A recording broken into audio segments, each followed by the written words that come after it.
È stata avviata anche la registrazione in live streaming, sia in lingua italiana che inglese, sulle piattaforme del Sole 24 Ore e sui canali ufficiali del progetto Sport e Innovazione channels, both in English and in Italian. So this is a communication exercise which is being developed by the Foreign Affairs Ministry with ITE and with the Ministry of Health as well, to appreciate the value of Italian sport around the world. The sport is a true asset, and we have the presence of several authorities, many experts in the sector, and the idea with the second workshop is to seek out new elements, new points to understand the real value of the growth that we're seeing. So the growth that we're seeing in Italy and around the world. The Olympic Games and the Paralympic Games, all of these show us that we can continue to grow, being consistent and coherent and solid, showing our value to the international market. And we have a number of speakers with us here, and we have the opportunity to share the vision of the government and Honourable Minister Tajani regarding this strategy. So we can hear more about this strategy and how sport is improving. We really have to understand the value that sport can offer us. Thank you. Over to Mr. Tajani.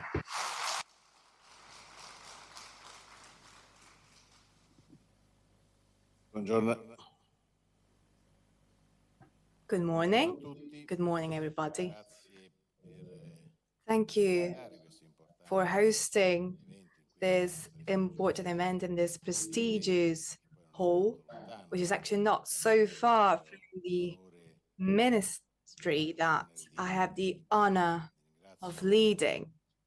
Many thanks to Sport e Salute, to Mr. Nebi and the managers for accepting immediately my idea,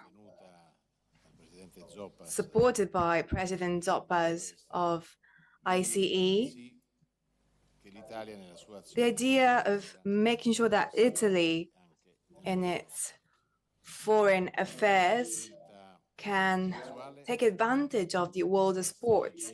This is not a casual choice. It is a strategy that we use to ensure that Italy matters more in the world and that economic benefits increase.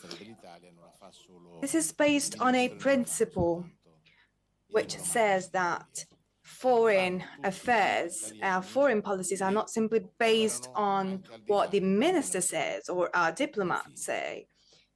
We are talking about all of the Italians that operate abroad, our military, business people, women and men working in culture and entertainment, and women and men practicing sports at high level, giving prestige to our country. This is an investment that we've been working on all together. And for this, I would like to thank all of the tennis, paddle federations, of athletics, of swimming, of our country that accepted with great enthusiasm to follow this strategy supported by ICE. As we said the other day, on the occasion of the official launch of the Day of Italian Sport in the world, we said that this is also a major industry sector.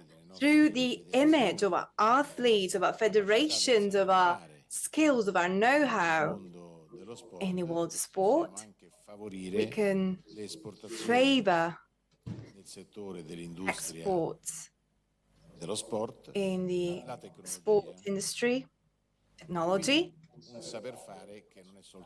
This means that our know-how involves not just our athletes, but also our industries. that actually create a single world together with the athletes.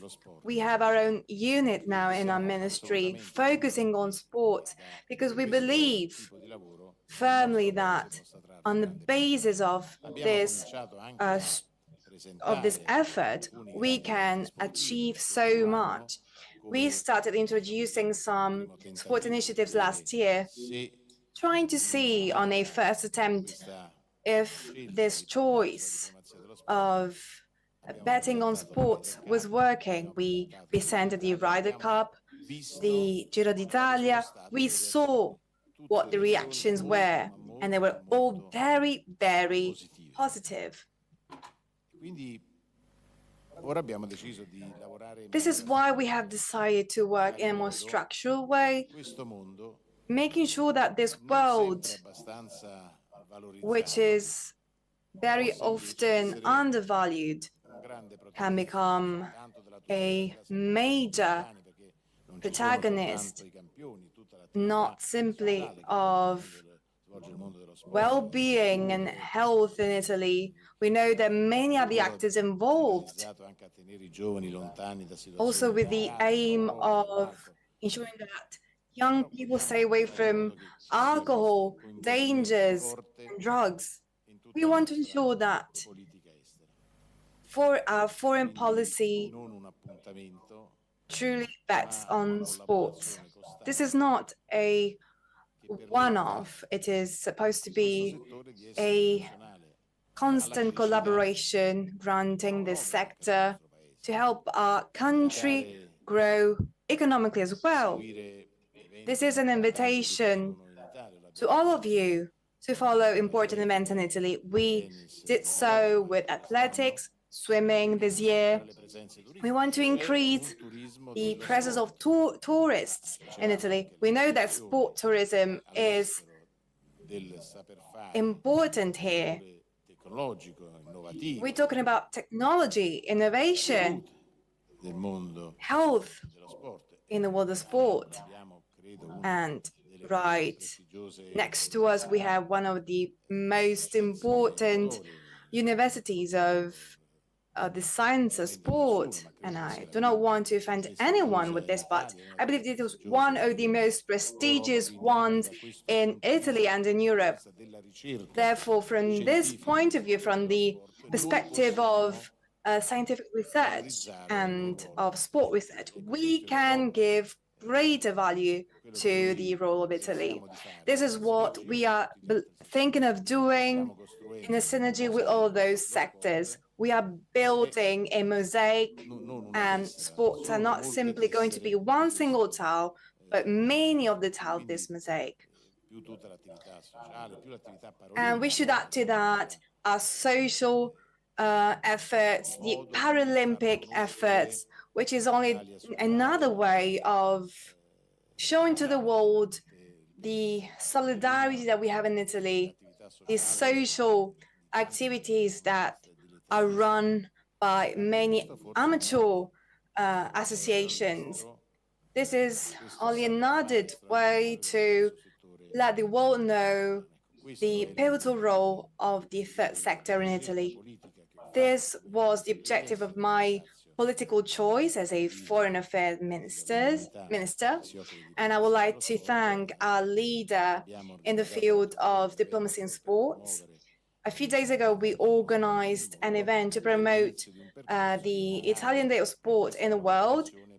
And this is just the beginning, and I hope that this collaboration will keep building and growing more solid, giving greater benefits to our country.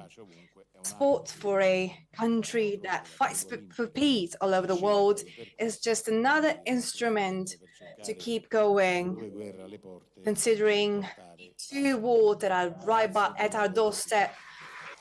We can only foster peace even more in this way.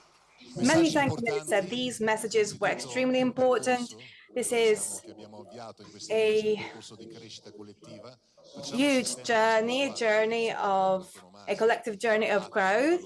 And we know that sport has among its values uniting people, creating communities with common objectives, common ends. It is also based on values and well-being. This is what we will focus on as well. This project, as Minister Tajani justly said, was started thanks to the contribution of the Italian federations of tennis, paddle, swimming. We have its president here, Paolo Barelli, of athletics. Secretary General is here with us. We have many projects, many strengths, and behind of it all, we have Agenzia ICE, which is the main driver of everything. So I would like to ask President Zoppas to come on stage so that he can tell us about the strategy of Agenzia ICE. Good morning, everybody. Good morning, Minister Tajani. Good morning, Paolo Barelli. Good morning, Diego. And I'd also like to send my greetings out to Francesco Greco and all of the authorities here present. It is very important to understand the pathway, this transformation, this journey of transformation that we've seen. Sport is used to help selling and marketing Italian products abroad. And this is very important because if we look at sport alone, well, if we just consider sport alone, we don't really gain a full vision of the potential that we have. It's much more than just sport. So what do? We promote and develop Made in Italy around the world. So when we speak about promoting, it's really the marketing of the companies. It's really making sure that Made in Italy products are known around the world to get our excellence known. When we speak about development, we're talking about those activities which we call business matching. So that means bringing those who sell in contact with those who are purchasing abroad. And there's one very important aspect here. We have to understand how sports can be used to develop sales opportunities for international operators. Understanding how we are different, what our excellence is. When speaking about sport, we have to understand our excellence as Made in Italy. We have to understand what we can offer and understanding what we can offer from sport. So when we speak about Ferrari, Formula One, etc., when we speak about football, for example, and there are several different teams that are well known around the world, and we as Italians are very well known. So when in Italy, when they think of Italy, they think of our excellence. They think, why don't we? Surely they don't have the same excellence in Korea, in Japan, in other countries around the world. And that's because we have been able to develop what is known as our brand. So companies, brands, whether it be football or other events, these are brands which have been developed and been consolidated around the world. Allow me to give you one example which can help you understand how we are bringing about transformation and how we're bringing about change. So if you watch the Giro d'Italia, it is a race that goes around the whole of Italy. It has 300 million customers, we could call them, or voices speaking about it. And so it means speaking about sport, the bike economy, but also all of the industrial products which are a result of this and which are so well known around the world. So if we focus on industry and focusing on our artisanal crafts, we are bringing together promotion and development.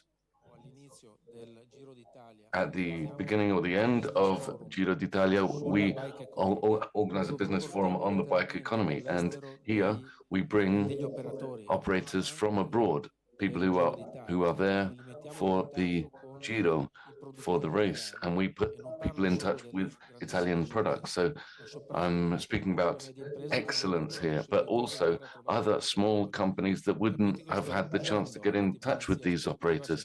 So it's about using sport, and this is key Mr. Tajani, we have to develop opportunities for development. It's not just, it's about telling a story. It's about telling a story and carrying out business matching. And this is what we are seeking to do. Right from the beginning, we were hearing this from Minister Tajani. We have to develop Made in Italy around the world. 629 billion euros. And the figures for 2024 are very positive. We're looking at very high figures. We're talking about 180 billion a year 5 or 6 years ago, but now we've seen an explosion up to 629 billion. So we have to shout out loud about this. This 629 billion that the euros that is the output of all sport in Italy. This is a great opportunity, and we're strengthening our priorities above all when thinking about sports activities that offer potential for growth, potential for communication. And in this way, we hope to have important imprinting regarding the contribution that sport can make for Made in Italy. And we have the Sports and Innovation Made in Italy program. And with President Barelli, we have swimming, we have athletics, we have tennis. And we must, of course, mention that loud voice, which is that great, well, we must underscore the fact that tennis is really allowing us, is helping us with promotion, and we're going through a very good period for tennis. And then with Formula One, it's watched all around the world, and they don't just talk about Formula One, they talk also about technology, because Made in Italy is not just food, fashion and furniture, as is sometimes said. It is also about B2B, business to business, and it's about the developing technology and showing the excellence that we have. So when we support Formula One, we're actually also supporting a whole world. And it's the 629 billion in exports. It will be, we don't have to go into the minor details here. We know already the important opportunities that this offers us in terms of communication. We've got rugby, the Ryder Cup, which was also a very important moment for us. So it's about bringing about transformation, and we're trying to capitalize on what we have, capitalizing on sports so that we can increase business, so that we can see growth in business related to sport, but also we can bring in all other Made in Italy products. And this is incredibly important. Thank you, Minister. Grazie, Presidente. Grazie. Thank you. The contribution, as we have heard, the contribution that sports can make is very important, and we will speak about a topic which has come up, which came up in June. We spoke about the value of sport, but also the ethical values which are at the heart of this. It is the glue which helps us to create quality and excellence. When we speak about ethical values, well, there are many men and women here, and you know what I'm talking about here. I don't have to go into much more detail. So it is about working together with this objective. So helping institutions to grow, helping the government, helping the citizens of the country to focus on the ethical values of sport, to help citizens to grow, to be healthier, more inclusive, to live in communities, and not improving, not just in terms of physical aspects. Now, when we speak about excellence, we can speak about the catalyst of values around the whole world. So this is an area in which we are envied a huge amount, and colleagues from the media who are here today are very much know this already. So it is an asset, it is a pillar, it is the spine, it is the backbone which Mr. Epinaris knows very well, and I would ask Diego now to come up to go into greater depth on this. Over to you. Buongiorno a tutti. Good morning, everyone. Fa sempre una certa emozione entrare la mattina e vedere la piscina coperta. Always makes me feel particularly excited to come here in the morning, see the swimming pool, see its lights, people swimming, and then walk into this room and talk about such an important topic, which is sports and innovation. This project came about thanks to teamwork, which was the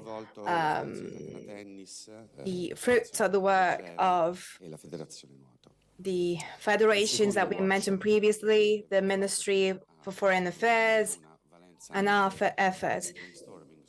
This initiative allows us to brainstorm on a series of situations. We know that Rome wasn't built in a day, and this opportunity allows us to talk about development and what sport and media coverage can offer to the world from the Italian point of view. We know that sport is an ambassador of those values, the values of Italian quality. We believe that sport and innovation together to promote Italian excellence outside our Italian borders allows us to dialogue, to enrich ourselves, which can be useful to all of us.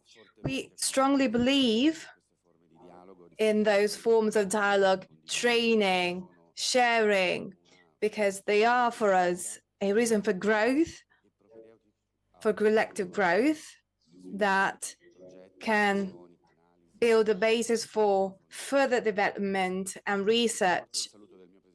I would like to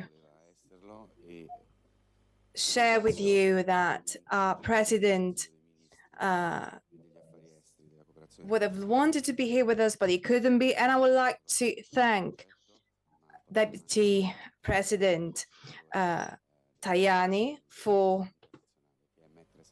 working on this project that allows athletes to be at the center of it all, giving them the opportunity to talk about the values of sport. Whereas here we're talking about the more commercial aspects of this industry. I would like to thank President Zoppas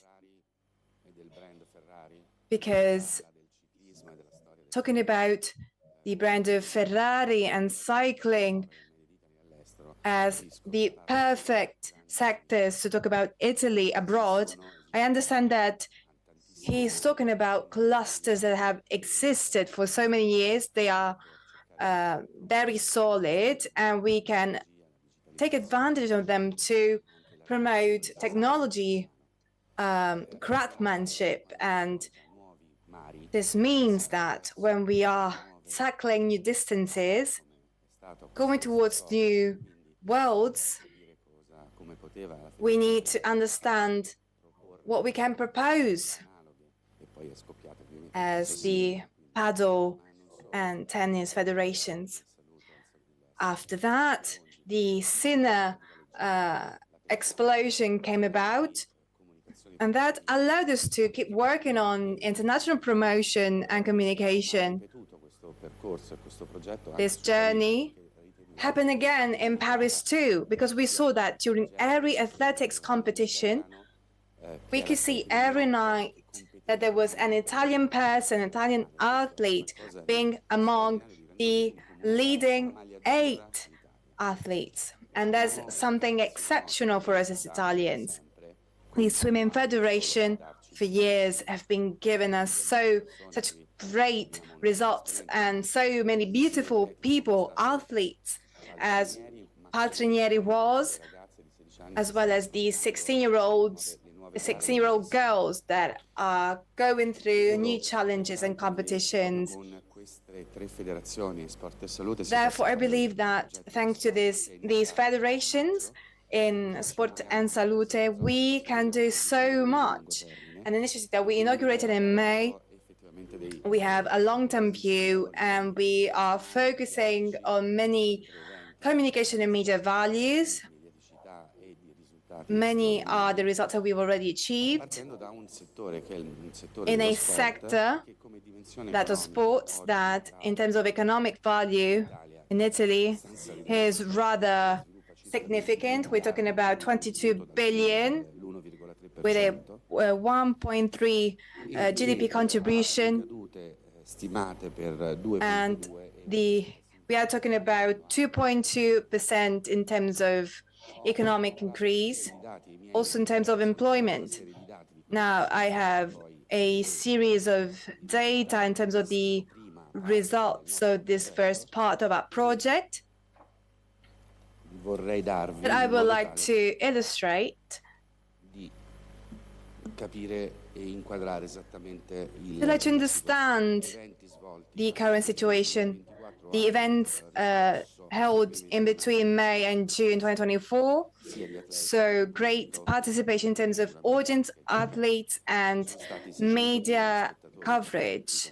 We are talking about 600,000 members of audience from many nationalities in terms of athletes and federations. We had 2,800 athletes that competed.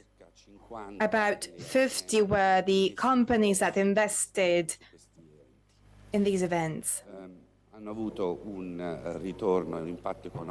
The economic return was rather important. We're talking about 615,000 euros, and the social impact was 250 million euros. The ROI was of 6.8%. These additions also allowed us to increase communication. We're talking about 3 million members of audience, over 15 hours of direct streaming, of live streaming, 18,000 in terms of the value of our sponsorships, and thousands and thousands of views online. This meant that we built a small network that has been developing a new product, which is not an end-to-end one, not horizontal, because we are basically ensuring that all of these members of the network are brought together, multiplying the interest. What kind of interest? It's about investing in sport, which brings visibility, and visibility not just nationally, but also internationally. This means that for you as a company, you will be associated to extremely important values internationally that are showcased by our athletes thanks to their victories. And in that sense, they promote the sense of being Italian. When we lose or when we win by just a centimeter or less, when we talk about techniques, tools that allow us to keep going, to spread the excellence in Italy, we create curiosity. Very well, I saw in the space of 4 years so many aspects in terms of Italy winning change. When we won in 2021 in Tokyo, I saw before me so many incredulous people in terms of the results that we achieved. And those people were calling us a sort of Google phenomenon. They had to Google us to understand who we were. And that was something extremely weird to me, because it is true that we live in a global world, but it's also true that Italy has an international value. And in Italy, all of those commercial, artisanal, industrial aspects are the excellence in the world. And if we bring them together, we can build a network, and that through these events, ensure that these circular aspect of what we're doing can keep flowing. This also means drawing in Italian investors to do something different, something new that they've never done before. Because President Zoppas, if I think that 20 years ago, to look for a sports installation, I had to desperately look for a director because that category didn't exist. If I think that when I need someone to build a new playground with great design, infrastructure, and equipment, even today we struggle to diversify Italian companies. We struggle to make them grow, to make them develop in a market that becomes increasingly more international. The demand is international, but we need to make sure that it can become national. That is what Fabio was mentioning before. We're talking about the new playgrounds, the new school grounds. Well, we as Italians, thanks to our quality in our projects, we need to be able to build horizontal projects, ensuring that big companies can invest in that and reach the international scale, because that is what they're looking for. They want to have a made in Italy product in their own country, because they know that that will be excellent, because for those that did gymnastics there or swam there, an Italian athlete knows that that is a synonym of success. You mentioned Sinner.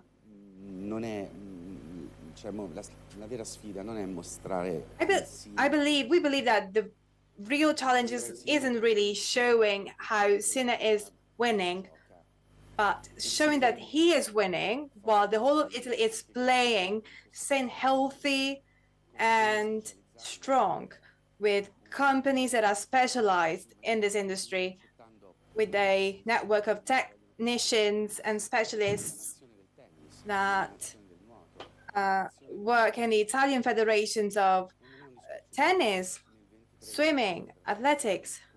And I'm not being idealistic with this. We know that over the last few years, there's been huge growth in the sector, developing such activities abroad as well.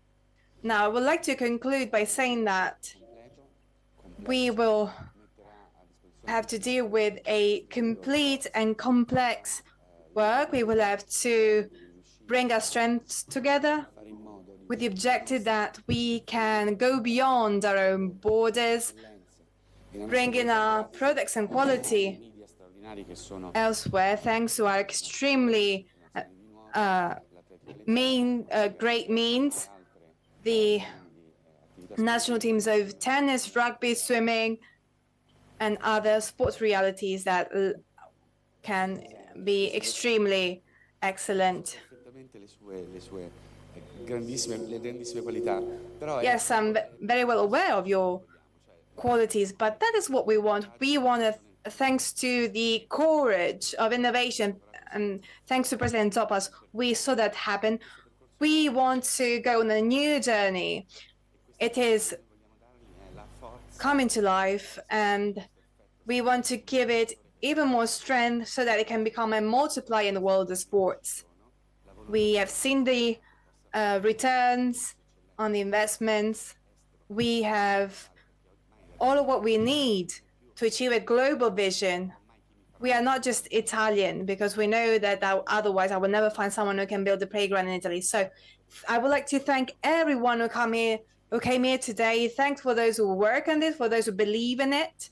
And thank you, Minister, because I believe that we're starting to enlarge finally the context of sport that we call prevention, health, well-being, a lifestyle. And it is a concept that goes far beyond performances. It brings health, fitness, growth, and a greater country. Many thanks.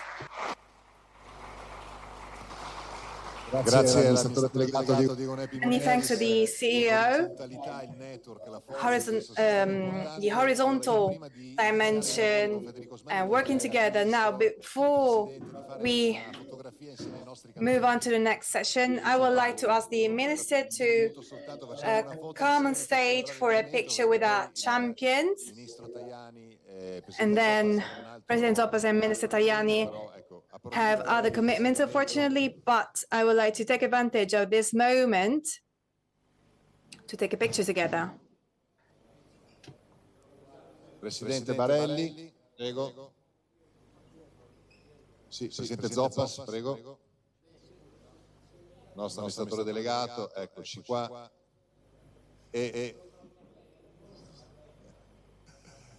Come vedete anche i campioni, Alessia Filippi, Fabio Galante, Stefano, Tilli, Nargiso, non è casuale ci siano i 3 sport partner di questo. We see that here we have some members of these sports are represented here, since we are trying to build a horizontal ecosystem based in Foro Italico, and we also have football.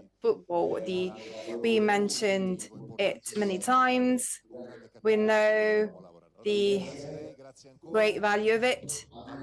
Many thanks, everyone. And now I would like to move on to the next section, the panels. So I would like to ask Federico Smanio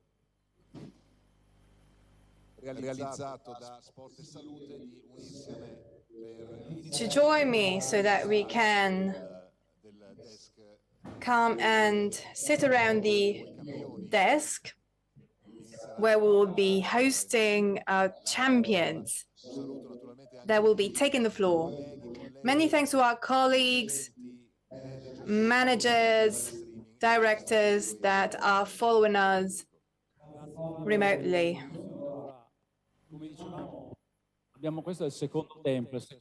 Thank you. So now this is the second segment, the second session. The first was held in June, and now we'd like to go into greater detail.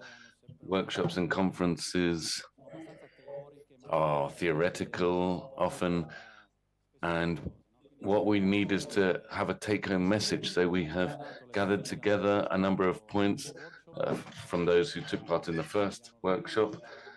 There were athletes, but there were also entrepreneurs and international investors. There were companies, startups, consolidated companies as well in the international field. We had 3 hours, and we have summarized that in just 6 points. There's nothing really new. Many of the things in these 6 points have already been mentioned in the past.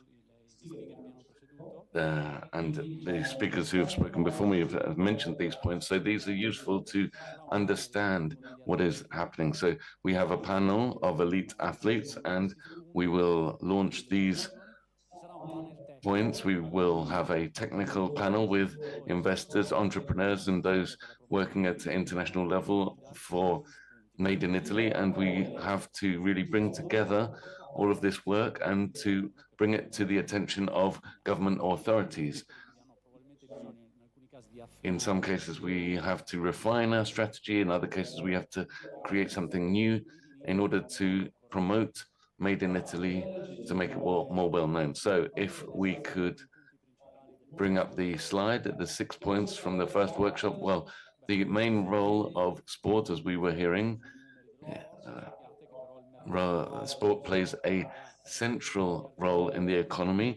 As we heard it, there's over 500 billion in sports production at the moment this year. And when working in sport, we know that we can look at the figures of this year, which are very positive.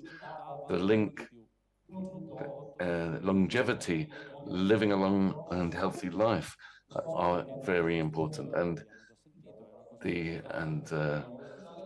sport has a social role, but also we are underscoring critical points, because in the first workshop we said that everything is great, but there are also many things to improve. So, for example, sport is an ecosystem which is very complex and which is evolving. There are changes underway.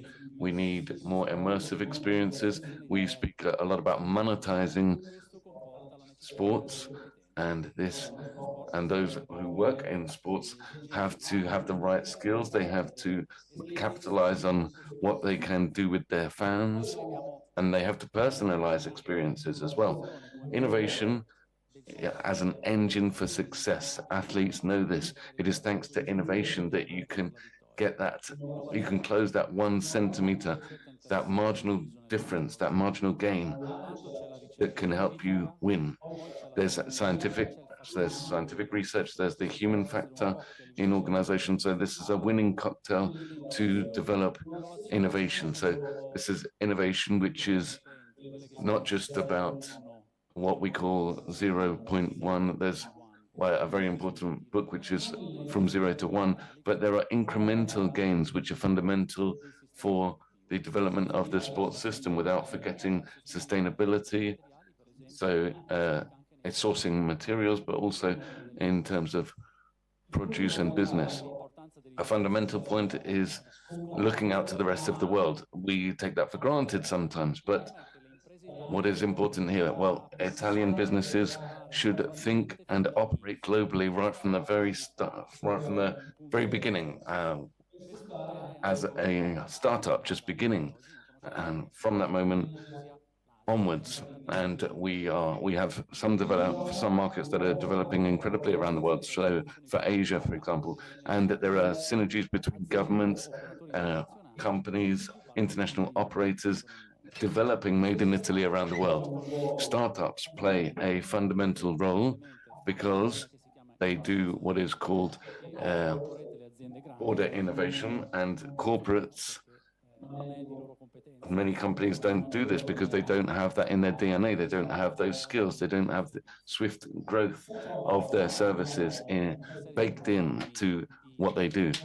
And we have funds, investments, acceleration programs, and the Global Startup Program was mentioned, which operates at international level. Our companies have to close that gap. So we have to do more to achieve that. Emerging technologies, we have heard this before. So there is talk about blockchain, but it's not blockchain in terms of financial speculation. It's blockchain that gives value to users. So artificial intelligence, spatial computing, all of these are forms of technology which should be taken into consideration. And sport, the world of sport, needs to focus on this. Then we have to understand that spreading made in Italy products and selling them around the world, well, we can learn an awful lot from athletes. We have seen how athletes have to take on challenges. They need to think that it's fighting. We know that there is a gap that we need to close in terms of technology. There is a gap that exists in terms of investment. We're roughly in the 20th spot in terms of technology and innovation around the world, and we have to fight hard with this. We have to improve in order to close this gap. Then there is the issue of the fact, well, we have this great strength of being creative and finding solutions in order to ensure that we can make progress.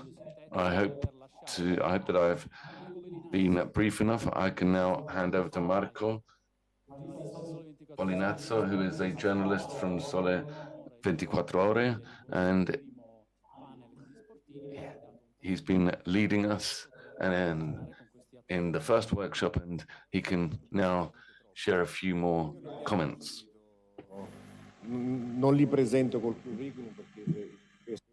I will not introduce each and every one of them with a curricula. We have Fabio Galante, Alessia Filippi, Nargiso, and Stefano Tilli. Io partirei subito per mettervi a vostro agio da una domanda. Now, to start in the most comfortable ways, I will start with a question. Does any of you know how many medals athletes coming from the Gulf area won? Is this a quiz? It's sort of quiz, but how many medals did they win? Does any of you know?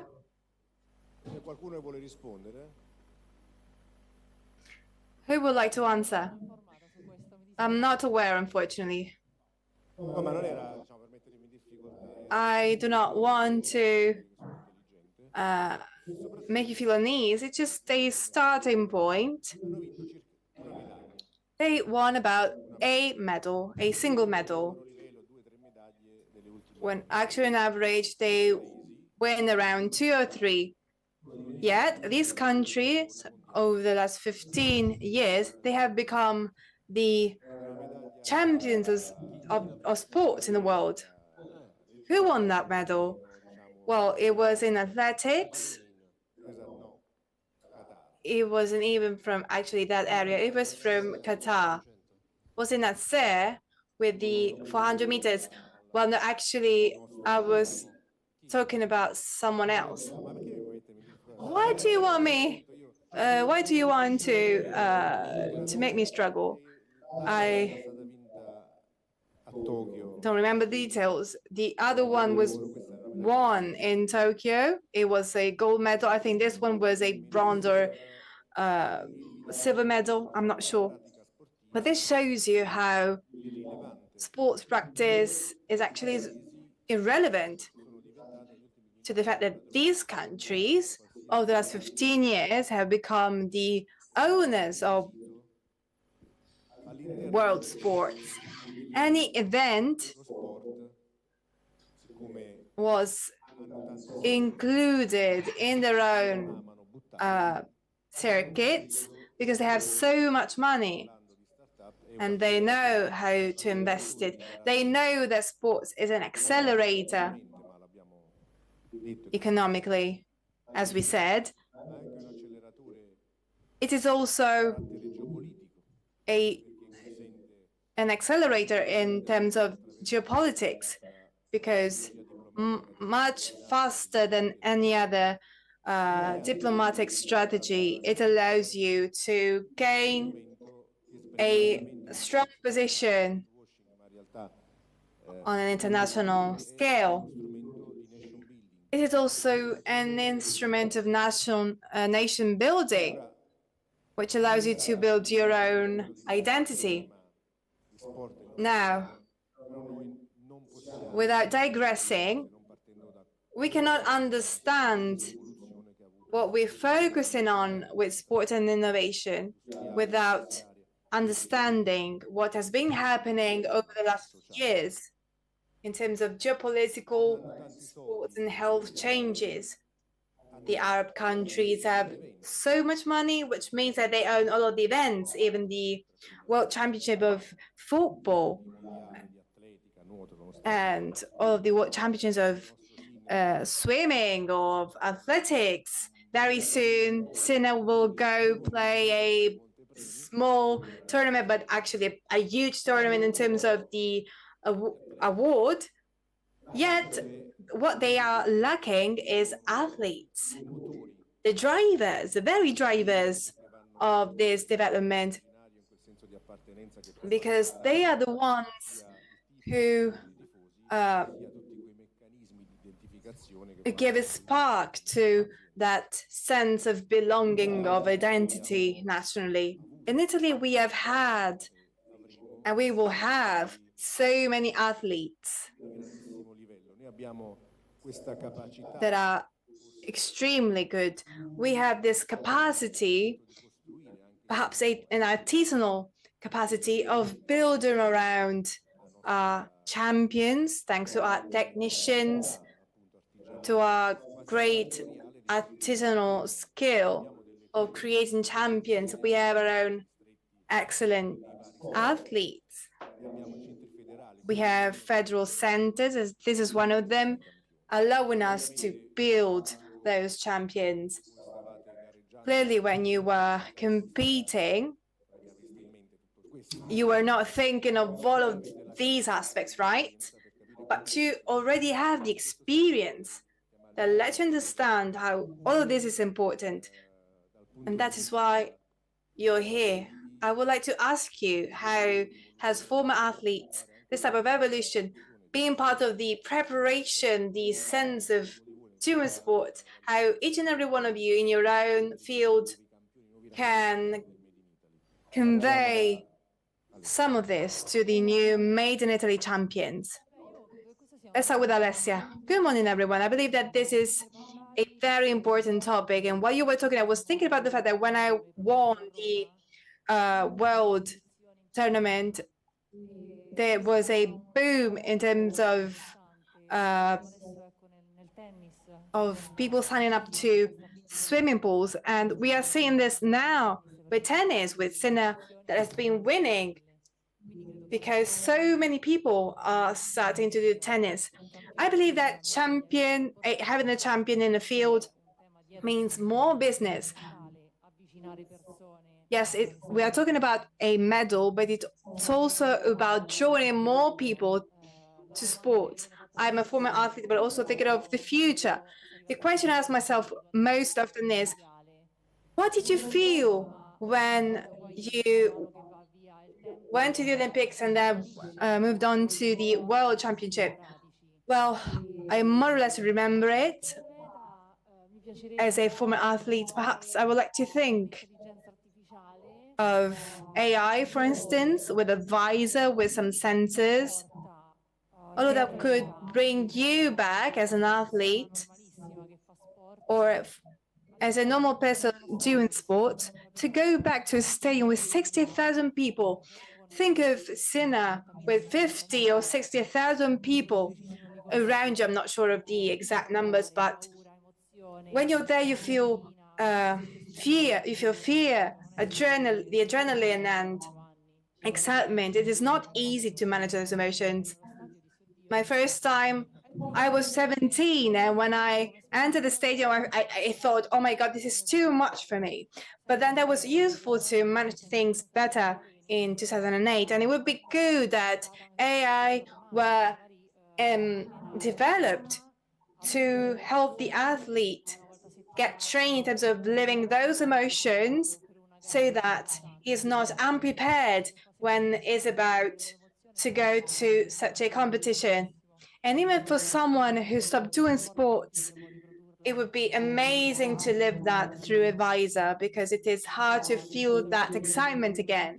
I don't know if you watched the Olympic Games with the problem with the sand, as the athletes could not dive in before the day of the competition. The currents were extremely strong and they could not manage them. So yeah, Paltrinieri, I managed to talk with him and he told me that he lost the competition not when he was against the current, but when he was actually going downstream, because he had never felt that type of experience. He didn't know how to swim in that situation. Think of a swimming pool. You imagine reproducing the winds or the currents that you have at sea. I'm thinking of the future here. I remember the championship was swimming, and I remember that the 25-kilometer competition had to be stopped at the 22nd kilometer, and they could not assign the medals because of that, due to a bad tide. Thank you so much for this answer, even though that kind of ruined the second part of the question I would have asked you, that the one about technological innovation. So anyway, that's not a problem. Diego, let's go back to the role of an athlete, or an Italian athlete, and their skill, their awareness of being a made in Italy witness or sponsor even. We didn't have it back in the time, but today we have these media bubble with social networks and traditional media. They now have greater responsibility. First of all, good morning. I would like to thank everyone here. It is extremely exciting for me to be part of this team. I used to play here in the Foro Italico years ago, and today I'm here in this beautiful hall. I would like to thank Diego, even though he left the room. Thanks to all of those that allow me to be in this team of amazing champions. I love all sports and I watch all of them. I believe that tennis is a sport that is played in the world, abroad. So we are exporting our image, our people, and this means that we can clearly see, for instance, the Sinner phenomenon. That means that he's carrying along hundreds of thousands of people, sponsors, Italians, and that means that they can share all over the world our technologies, our businesses. We have responsibility, yes, clearly. The ethics of it all is paramount. Our reputation, our image is spread all over the world because we're representing Italy. Our origins, our traditions. We have great responsibility. What did tennis do? In my own modest opinion, it did an amazing job when Sinner wasn't there. If I may give you a few figures, Sinner is the peak of the mountain, the tip of the iceberg, but behind of it all, we need to remember that we have some of the best champions of the world, 5 younger than 22. We were in the finale in all the Great Slam competitions. We won the Olympics with the female teams. We won with Yannick 2 Great Slams. And we have Paolini that is being so great since Alessia is here. She's been a finalist twice already. And I believe that all of this depends on a system, an Italian system that was started over 20 years ago. It includes training, the training of amazing teachers, coaches. We searched for the right ones in the tennis schools. We trained them in an exceptional way, thanks to Michelangelo Dell'Edera from the High Institute of Training, Roberto Lombardi, because I believe that training, the training of trainers, if done in the right way, that can give you amazing athletes. And then we built a state television. We're not Sky, we're not DAZN.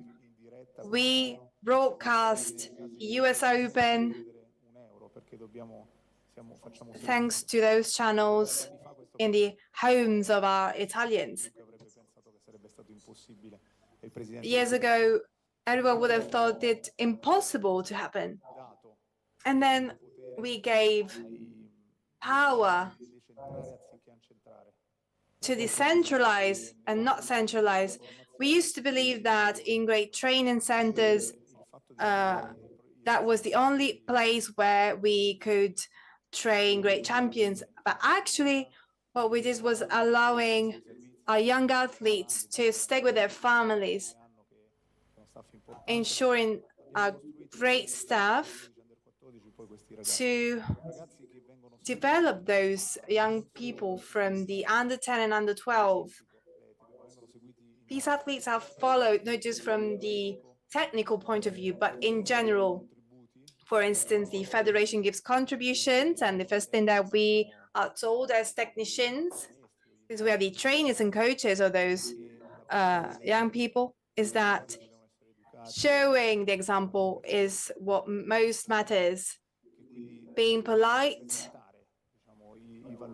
educated is what most matters, as they represent our values. And then that is how the players come about. And we are here to applaud them, support them. I believe that planning, programming is everything. And what the Italian Tennis Federation taught us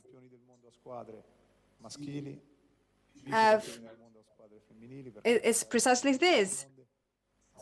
Let's remember that in both the male and female teams, we are dominating the world.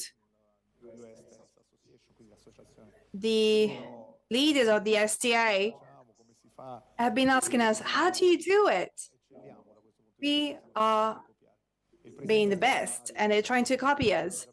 The president has already thought of what they will need to do in the next 15 years once Sinner is gone, because the challenge will be to continue to go to schools and do what we are doing. Thank you so much for your testimony, because this is pure business strategy with fast-sightedness, with a vision, something that football often doesn't have, because whether we like it or not, we know that football is what we are mainly known for, right? But we're coming from one of the most famous competitions, the World Football Championship. Perhaps we shine because we went there. So perhaps this renovation process of Made in Italy perhaps should be used in football too. I'm thinking of Atalanta in terms of exporting our Italian model, but maybe altogether we lack a vision, a collective vision that other sports such as tennis or athletics or swimming have produced. What do you think of that? Good morning. Yes, I fully agree with Marco, Diego, and Alessia. Perché praticamente, secondo me, avere la fortuna. I believe that being lucky enough to have champions really helps people to appreciate sports, and luckily, I'm lucky to be able to travel abroad very often, and often you have an event and there's an Italian there, and people sometimes feel daunted. So when you have a champion there, then it can be quite intimidating. But we are known around the world, and over the last few years, we know that there's the Super Cup, Italy. The person who wins the Italian Cup then will go out to play elsewhere in the world. And I've been lucky to be with Inter and traveling around the world and having an Italian team. Well, people wait for you. They want to get a photo with that champion. So we are really well recognized around the world, and we're really good, because if you think of several Italian players that play abroad, there are the trainers, the coaches who go abroad a lot as well. There's Ancelotti, for example, who is having great results at the moment. So I think that really now we are on the right path. And there are new stadiums being opened up. These are all great things which help to improve sport. And football, unlike others, is seeing a lot of growth. And so we really have to be proud of what we're doing, of how we're transforming sport. Now, if we think about football, there are stadiums that are full. There are infrastructure problems sometimes, and Olympic sport, Paralympic sport, is extraordinary at the moment and over the last few years. So if you just think of the last two Olympics, we've won 40 medals, and so that's been a record. And talking about records, well, it's a great pleasure to be here, and I have been following up the situation, and this is not our core business, but we have indeed seen people at the Olympics, and many people are not aware, but the track that you're running on is Italian, and the swimming pool is Italian. And volleyball, for example, we have champions there, and there's a Czech fund that just bought up one of our players, and almost 70% of the rowing boats in Paris were produced by Filippi, which is a company in Italy using innovative technology with carbon, and using carbon as it was already being used in Formula One to make these rowing boats, which are incredibly light. And then there's also Technogym. If we consider the global development of sports, well, for a number of years now, many athletes have been running on a track, an athletics track, which is of excellent quality and made in Italy. And I won't go into the technical details, but the seashells are used in order to make the track as soft as possible so that it is bouncy and so that it can really make the so that it can show high kinetic performance for the athletes. Good morning, everybody. And yes, this is true. The track with the most highly performing track in the world is Italian. And as you have said, it's Mondo. Mondo is the brand. And many of you know this because they made Super Santos in the past.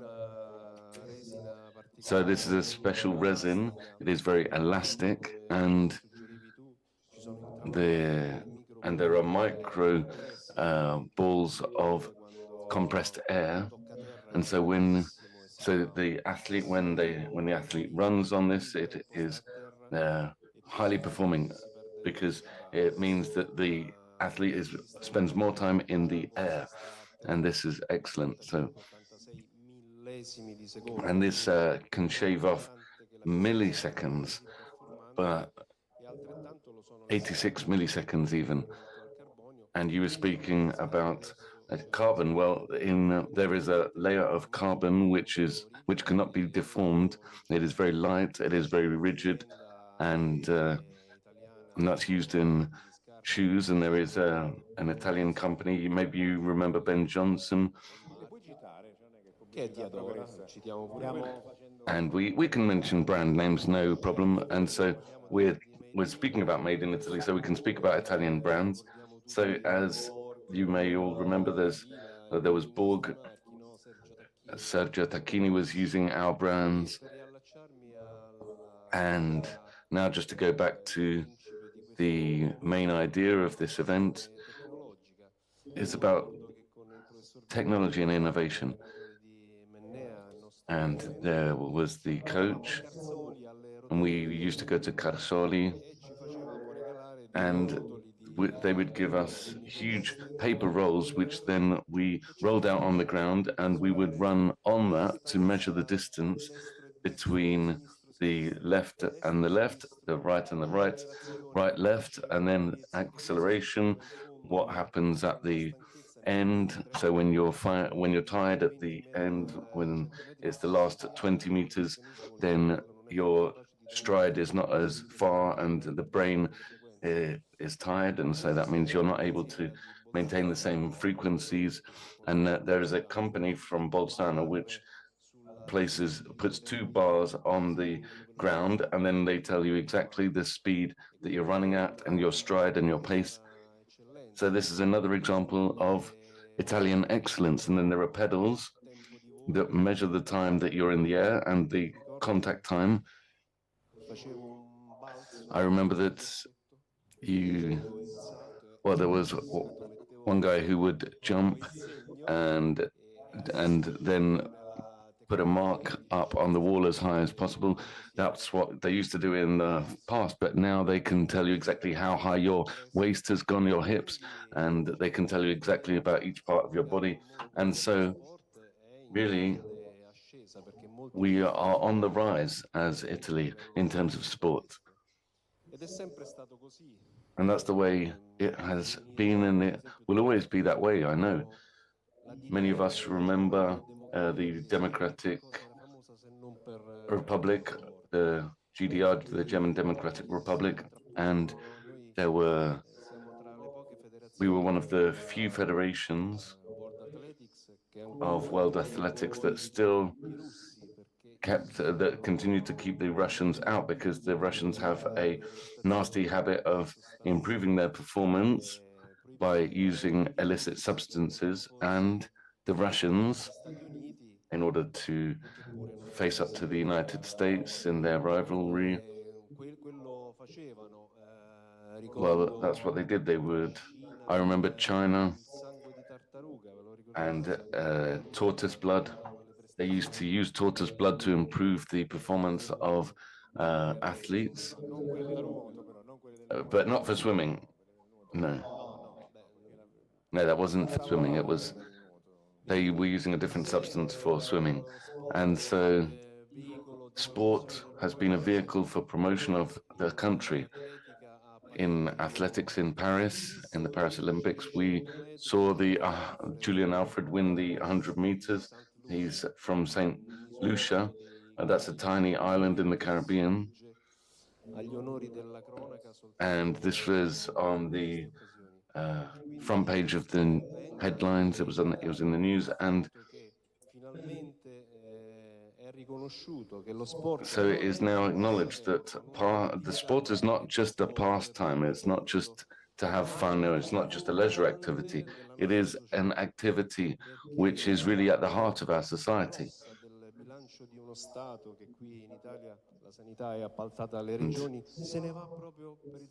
A huge amount of spending is set aside for healthcare, but it can often just be better to go for a walk for an hour instead of having an injection of insulin, or it's much better to go out and stretch your legs as opposed to taking a pill, and ensuring that you prevent injury as well. So it's better to do some sport in order to prevent illnesses in the future. Mi veniva in mente, appunto, parlando delle eccellenze italiane, no? So talking about Italian excellence in Paris, the Paris Olympics in the swimming pool, there was the slow pool. They said that it was, well, yeah, many people ask me about this. So swimming is completely different to other sports. There are lots of feelings and, well, it was in that swimming pool where they did the 1,500 meter record, where they broke the record. Yes, so it's an issue of sensitivity, and this is difficult to explain. It's really about sensitivity, your hands and your body in the water, but it doesn't change from one swimming pool to another. So there's in Castiglione, there are the Castiglione pools, and for 20 years they have been taking their sport to the rest of the world. And there was the Australian Open, and they built swimming pools where there were tennis courts before, and they call that company Castiglione, the Italian company, because we are known around the world, made in Italy, and they know us around the world. So the Castiglione swimming pools are truly excellent. So building a swimming pool over a tennis court, that sounded crazy. But let's just remember this stadium, the rugby stadium.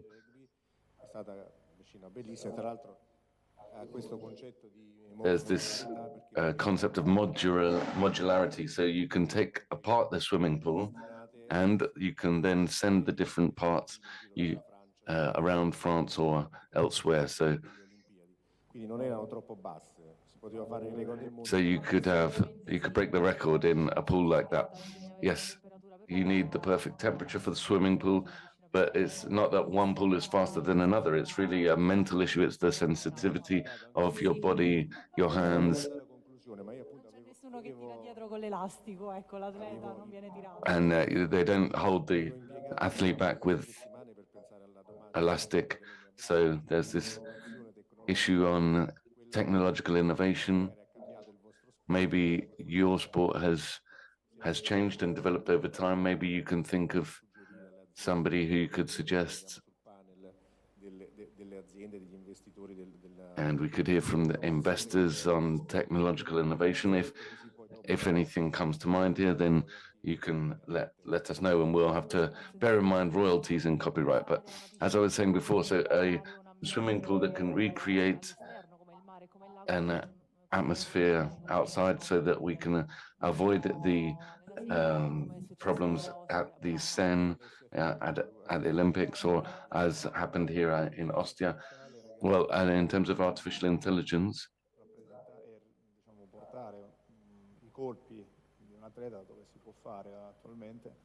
it's about calculating the hits, and you can know before the match.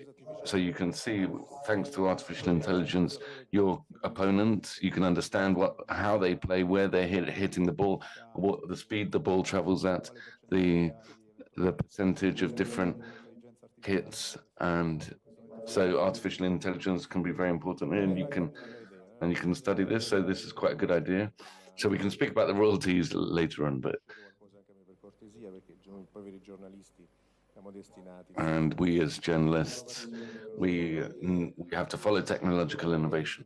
Yes, I was saying before that technology is very important. So that the shoes with that layer of carbon, they've been around for 2 or 3 years. And it was the Olympics in Tokyo when they were first released. And now, in addition to that carbon layer, there's a special type of rubber on the sole of the shoe, and there's 1 centimeter or 1.5 centimeters which of this material, which makes the shoe more highly performing. And this means that, well, there are also electronic sensors which can be used in the shoe. Now, if you think of sprinting, you need speed, and so you need also spring, and it's all about the range of movements. You cannot do slow movements, and so there are these machines that measure the amount of power that you are using, and then there is and then you have there are the red fibers, and you have to also think about the energy consumption. So it's about knowing. The athlete really needs to know. So an athlete has to be conscious. So 24 hours. They're always constantly working. They're studying. They go home after their training, and then they prepare. They read up on the topics. And there are some athletes that ensure that they don't put their own health at risk by doping. So technology has evolved so much now that that people aren't even tempted to dope themselves. So we are in a wealthy country. It's one of the 7. It's in the top 7 industrialized countries. Unfortunately, though, there is technological doping, or there is constant development, and in many countries around the world, there is a lot of investment in sport, and so you have to be up to the pace. And so we have many teams, they speak about how to take a corner thanks to artificial intelligence. Imagine Mourinho, who uses artificial intelligence for his training. Just imagine that. Well, one idea I would really like to do in terms of sport is to think about how the ball weighs less. When we had our when it rains, the t-shirt is lighter, the ball is lighter, and so and VAR has been an important tool. There are many changes, and yes, I think there's a lot of work to do. So we could continue chatting about this, but we can hand over. We can pass the relay over to our colleague here. So thank you very much. Possono stare qua. The panelists can. Yeah, it was just a little question. So we were speaking about carbon, that in athletics, a lot of work has been done. So I was asking Diego if rackets, well, carbon in the rackets, it's like in the America Cup, all of the boats, the yachts have carbon in. And so I was asking if the same is true for rackets, tennis rackets. Well, A chi l'innovazione la deve fare.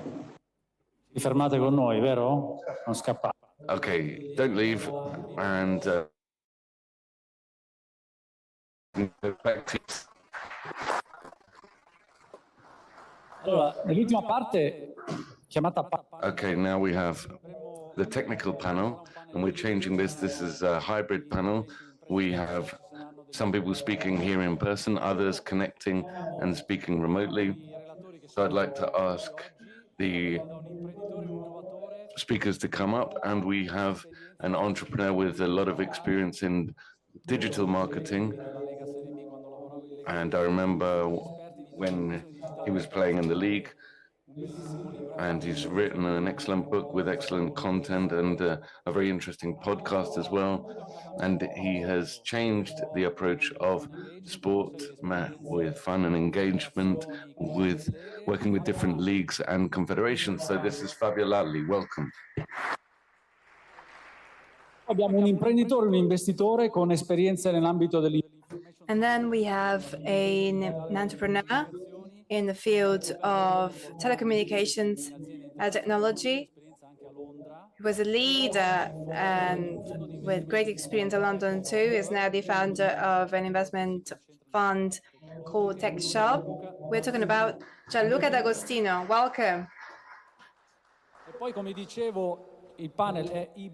As I was saying, the panel will be hybrid. We have some speakers taking the floor remotely. We have the head of innovation of DELTATRE. Perhaps you know him. He's the leading company in the technology sector, specialized in the creation of stream platforms. Pietro Marini, are you there? Can you hear us?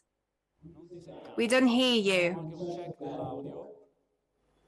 Fatemi sapere, io sono non in mute. Please check that his audio is working fine. While we fix those issues, I will also introduce the second remote panelist. It's a businessman with great experience in international and transnational projects. He works with business matching with businesses from different countries and international buyers. He's the founder of My Global Village, an interesting experience in terms of international liaisons. Marc Lionel Gatto, can you hear us? apparently has audio issues too. Please fix his audio settings. In the meantime, we are talking about a famous sports leader. He had a prominent role in many football teams, Juventus, Naples. He was also there in crucial moments when it was the time to become international. He worked on the financial strategy, innovation, growth. He's also an investor and a startup builder. Marco Fassone, welcome. Good morning. He hears us. Great. Can you all hear us? Please wave a hand. Yes, we hear you loud and clear. So our objectives that we were saying, we would like to become a bit more practical. We have understood that we're very good with technology. We're good at sports. We do have gaps to close. The sports world is changing. Some had doubts on the growth that we were previously talking about. So now we would like to support the government bodies. We previously heard from the ITA agency, the Ministry for Foreign Affairs. So we want to help them, help the companies, the Italian companies working all over the world. As insiders, we want to help them so that they can perhaps take inspiration from us and improve their strategies. This is our objective. Let's start with Marco. You have great experience internationally when it comes to helping sports clubs to become global and find the right investors, as in the case of Milan. So, why is the Italian product so appreciated abroad? What are our winning features? Well, focus on professional, where my experience is quite deep. In the case of Milan and Inter, I was there when it was given to an Indonesian from Marathi. So we're talking about two Italian excellencies that were relayed from two Italian families. Why? Well, first of all, one common reason is our country. Our country is a magnet for investments, and not just in the football field, although particularly in football. Having an asset, which is in Milan, in Venice, in Genoa, in Florence, or Rome, I'm talking about these cities that, as you all know, were monopolized by non-Italian investors. It is more fun for investors for various reasons than having assets elsewhere. So let's not forget that being Italian and having places in Italy that are so important is a great advantage. The second feature is price. In comparison with the market of sports, both in professional and non-professional fields, we are cheaper, much cheaper than similar opportunities in other markets. Specifically in the case of football, it is cheaper to invest in Italy than in the UK, in Spain, or Germany, where because of law, it is impossible to become the majority owner of a football club. So Germany is excluded because of legal issues. The third feature, the third reason is the opportunities and the potential for development that we have in our country, that are much more present here than elsewhere. The first one was mentioned in the previous panel, infrastructure. Those who come here to invest, they always have in their development plan an important side related to infrastructure. in the football world, stadiums and training centers for an investor are an opportunity that must be seized because we have plenty of them. Secondly, the commercial side of things. Those who come from abroad believe that in Italy we're not so good when it comes to commercial development, marketing, and above all, the British and Americans, they believe they do it much better. So they believe that they can expand their business here, achieving greater results. And last but not least, the technological aspect. The British and Americans believe that they can apply to Italian football in particular a set of technological tools and other instruments that they used to use in the US, for instance, to analyze player skills, talent analysis, defining the right quality price ratio to avoid overpaying somebody. They believe they can import that in Italy as a success guarantee. So these are the reasons why, in my experience, it is a major incentive to invest in our country. Thank you, Marco. You also mentioned the beauties in our territory.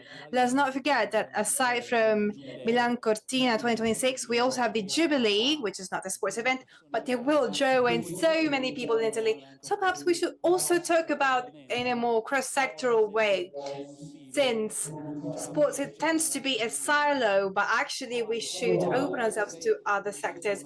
Fabio Lalli, you are an expert in digital technology.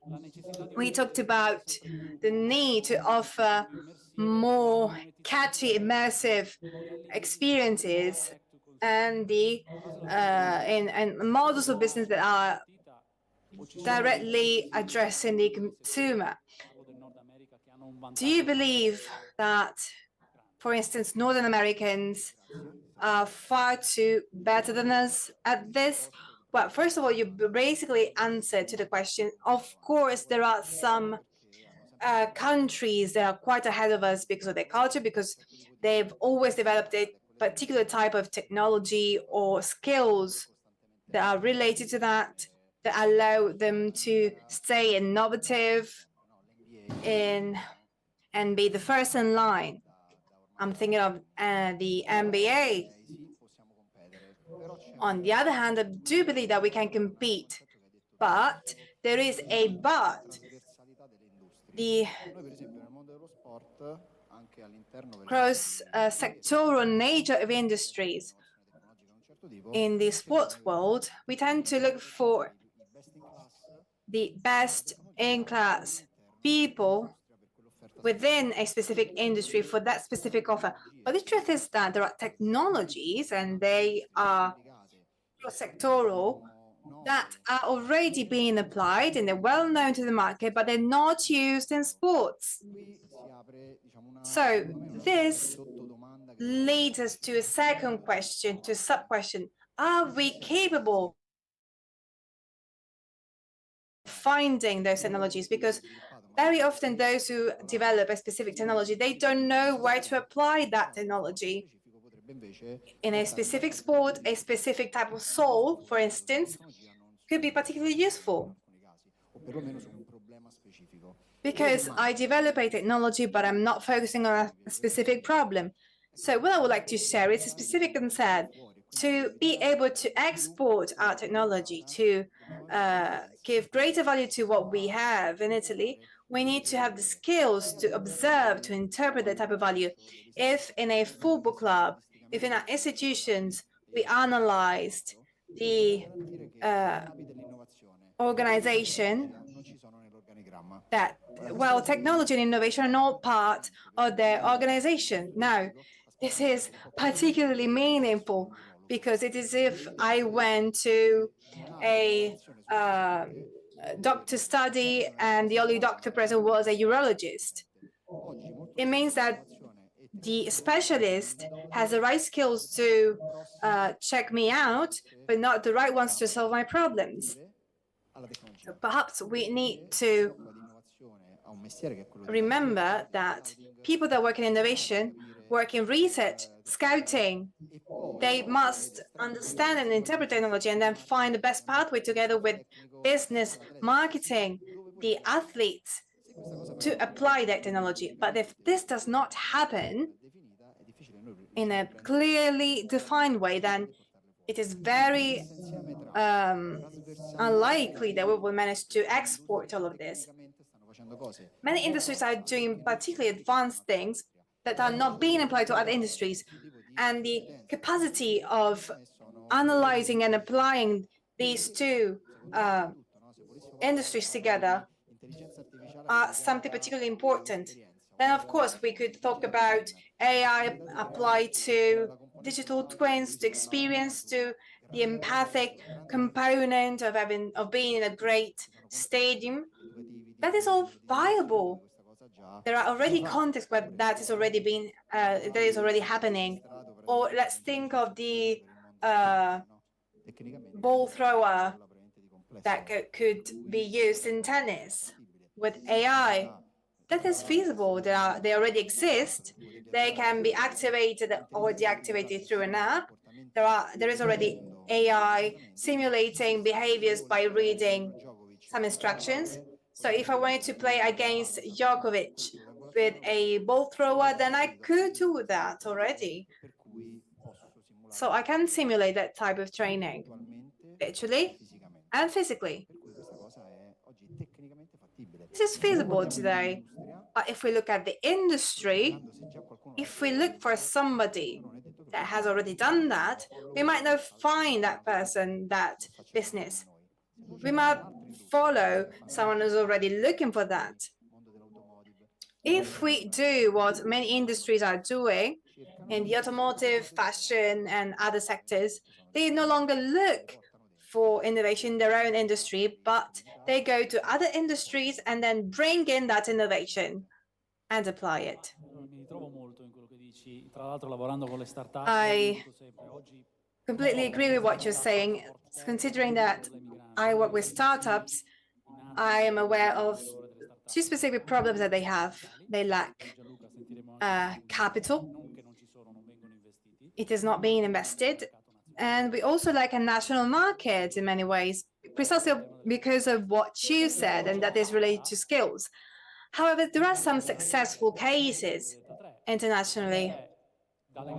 I'm thinking, for example, of DELTATRE, the graphics of the World Championships, the NFL streaming platform. You managed to impose yourselves internationally and achieved a fund that was close to $1 billion. So how successful was it, and how useful was it to be Italian, to be from Turin? Sure.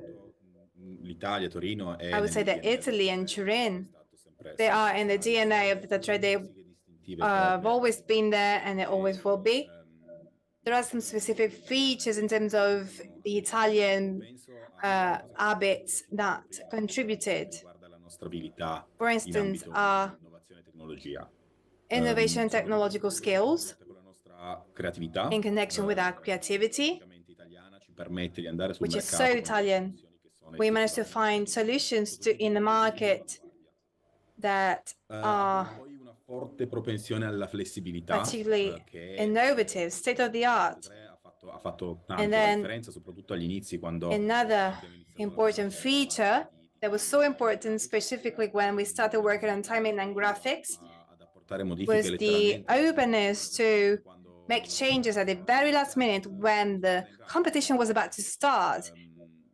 This is something that might seem so weird in a gigantic event that was planned plenty of months in advance, and then on the kickoff day there might be a need to change the graphics or the form of the formation of the leasing team, for instance. That is something that we've always offered with our long-term clients. C'è sicuramente un aspetto legato al design. That also design as a key component, not just in our sector, but also possa avere un ruolo nel nostro settore, ma parlando di grafiche, siti when we talk internet, about graphics, websites, digital platforms, streaming platforms. Of course, it is something that we do need to offer to the final user fans. Italian design has always been a strength. una caratteristica It has always distintiva. been seen as a strength for DELTATRE.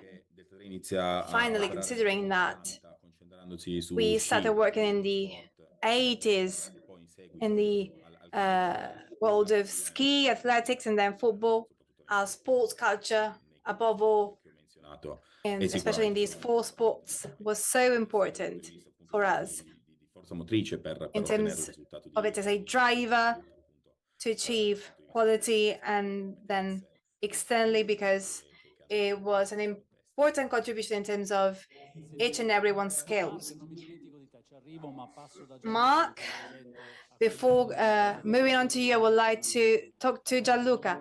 Considering your experience as an investor and a businessman, is it true that we need to start thinking globally from the very start? You need to understand your own geographical niche, and then you should move out, right? That's what you would probably think, but actually, no, we should think big from the very start, right? What do you think, Gianluca? Indeed, well, before launching TechShop, which is a fund which is based on the idea of helping to develop capital with operational support from Italian startups, helping startups to become bigger. Well, before doing that, for 30 years in one way or another, I had been working in the area of globalizing Italian tech companies. And in the 90s, I was lucky enough to manage a team, and we then shook things up a bit. We had 17 bodies working around the world. We had SMS services, and we were using that for weather services. And then we set up a digital company in Rome, which then became a global leader. And with 300 people at its height, and we opened offices up around the world, in Japan, in India, in Europe, Turkey, Colombia, South America, Brazil. So really, I know what it means to scale up digital companies, working with partners around the world. I know what all of that really means. And as an living in London, and there was a very advanced platform in terms of tech investment, and I studied is that our tech startups were not able to scale up as fast as those in other nearby markets. And we have this gap that we've been studying. Fabio and I've been studying this for the last 10 years with and we've been looking at how we are slower in Italy compared to other places. And I've understood a couple of key directions. And I could see that they were building the foundations.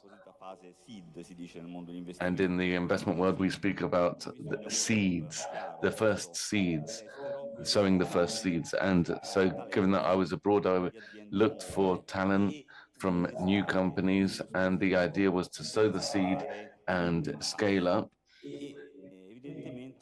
from the very first steps. And so there's a need to carry out selection, if there's a selection process that is needed, but we also need to make the right choices. As for Made in Italy, we know that we have created incredible champions.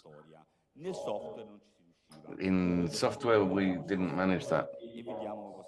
And we've been looking at how we can offer help. We have understood that there was a great discontinuity because in terms of software, you don't need an effective product with hundreds and thousands of engineers like myself, or at least historically like myself, write code. No, there's a series of tools that can help. And so you can indeed develop interesting products with very little content. So a very small startup can carry out fast innovation, and they can be faster than a large corporate company. So it's about looking at how we work right from the beginning, and we have been bringing these to international markets, and things can work very fast nowadays. Of course, you need a minimum set of skills, you need a minimum level of knowledge, and you need capital, because as I was saying, it's impossible to think of a Californian company which says, "Oh, I've seen a company in Trento, and 6 months ago they started. There's a software from the hotel. There's investment from California." And really, you needed a layer of Italian partners that could provide accompaniment right from the very start. And so I went to London and I said, let's go to Italy with the money that we have created, this seed fund, and let's look for champions and help them with their first steps in Italy. And we said we need to provide proof, we need to take those first steps. And once we do that, we need to find the right partner, the right investor to scale up correctly. So it's like, what is the incubator, the accelerator, the hub? You have to develop the first steps at home, and then you can go to the global level. And we saw gaps here, and we then closed the gap. So now we've got a second question. In Italy, there's not much capital, maybe not. Well, I mean, there's not much venture capital investment as in other countries in sport.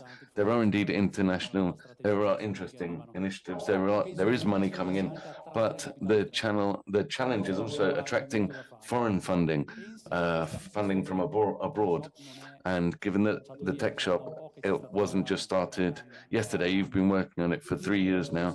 So you can see how things move around, and our startups are at a level which is, well, there are even European investors. Yeah, this is very interesting. And it is difficult for an investor when they're at the seed phase, a German or a Brit. It's difficult to scale up immediately and reach the top leagues. So Italy can definitely generate software champions, and there are very good reasons as to how and why we can do that. And we indeed looked at how that can happen, and we wanted to be a new player. We said it's very important that we open up to capital, and so we've got that first round of investment for international investors. And so over the last 2.5 years, we've been working with international investors, and they're looking for guarantees from a fund that already exists, that is well known. And so we have market standards in terms of setting up the company. The mindset of the founders was very important, and we had this founding team, these young entrepreneurs that speak very good English, and many of them have spent time abroad. And our team is made up of analysts. We've got our founder Aurelio, who has experience abroad, and all of our colleagues have had experience abroad, and they're able to communicate. So there's the issue of competence there, and you have 3 funds that have invested in our portfolio for the first time in Italy. And so we've got CDV Venture Capital, which is our fund, but then there's more as well. There are brilliant ideas. There's a new fund led by Giacomo Valentini that says we will invest in venture capital funds abroad if they intend to develop a strategy and scale up in Italy and elsewhere. So it's a market that we have to open up to. There are few players, and sometimes I joke saying that there's in just one street in Tel Aviv, there's double the number of venture capital funds than in Italy. But in our case, we have our partner Aurelio, who's a great expert, but as I was saying, well, there are companies, there are digital founders, and for a number of years, I've been saying, well, we need to be close to what companies are doing. We have to understand what they're doing. And I have faced the same problems. It was difficult to scale up. We have to look at how we can improve. And some people judge, and the investors will judge you. They'll say, I'll invest only if you are good at creating growth, if you're good at creating margins. And so the TechShop idea developed for that reason. And when we launched the fund 3 years ago, we were reaching out to startups, and we were saying, we want a founder that wants to run like Jacobs, going incredibly fast. And so we've got this call for proposals, and we've been trying to understand the situation and looking at improvements. We knew that there were tech talent, that there was Italian tech talent out there, and over the last 2 or 3 years, we have 1,300 portfolios. So there are many good experiences over the last few years, and we have selected 10 investments. So sport is full of metaphors, and I think we can now move on to more concrete aspects. So as you know, we know how good sport tech is. We know that there are lots of good entrepreneurs out there, but many people need support. And so Marc Lionel, Marc, can you hear us? Ti ho fatto dare troppo tempo, ti eri distratto, ma a parte questo... We made you wait for too long. So you are you're working on Global Village, an excellent initiative around the world. What are the difficulties that a startup faces in expanding internationally, and how, well, you do this already, how can you reduce some of these obstacles, lower the limits to help scale up internationally? And feel free to speak English or Italian. Good morning, everybody. I could try in Italian, but I'm not sure I have the right technical terms. So if I'm struggling, I will switch to English. È vero che il problema primo è che il nostro mercato. It is true that the first problem is that our market in Europe. Well, actually, we'll move to English. But the problem is that in Europe, we have lots of languages. We have lots of heterogeneous markets. Our markets are tanto diversi, very different from Italy, Germany. And the problem is that when you have a super innovative solution in America or in China, going very rapidly in one homogeneous market is much more easier. We also talk about money, and you probably know that when you have a super concept in America being close to the investors, my global village was born in the CES in Las Vegas, and now for 10 years when I see startups asking for money, when they are European, they think small. They say we need 500k euro, when for the same concept, an American come on stage and say we need 5 million euros. So our major problem is that we have small markets, and we have to learn, we have to find practical solution to establish practical acceleration playground and securized acceleration playground. And so I have not lots of time, but what we are trying to do with my global village between entrepreneurs is to establish, exactly as the airport industry is doing, a secure playground for takeoff and landing of startup, and a secure playground to know if one specific startups I know how Italian startups can be super creative, but will they have the money, the stress test to survive if they present the concept in front of 10, 12, 20 countries?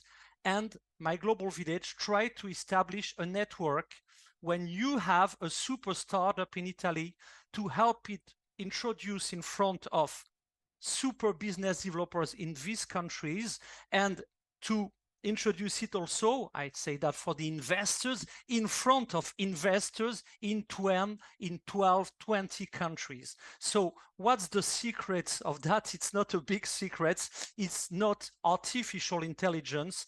The technology we are using is collective intelligence. Collective intelligence is not a word, it's specific methodology, it's tool. And so establish collective intelligence network throughout the planet with entrepreneurs. You are, most of you, entrepreneur, and in the sport industry, you've got the entrepreneur spirit. So establish trusted bridges and doing exactly like the airport. You cannot take off, you cannot land anywhere. You have to use security, safety, financial process to make sure that the plane will take off and land.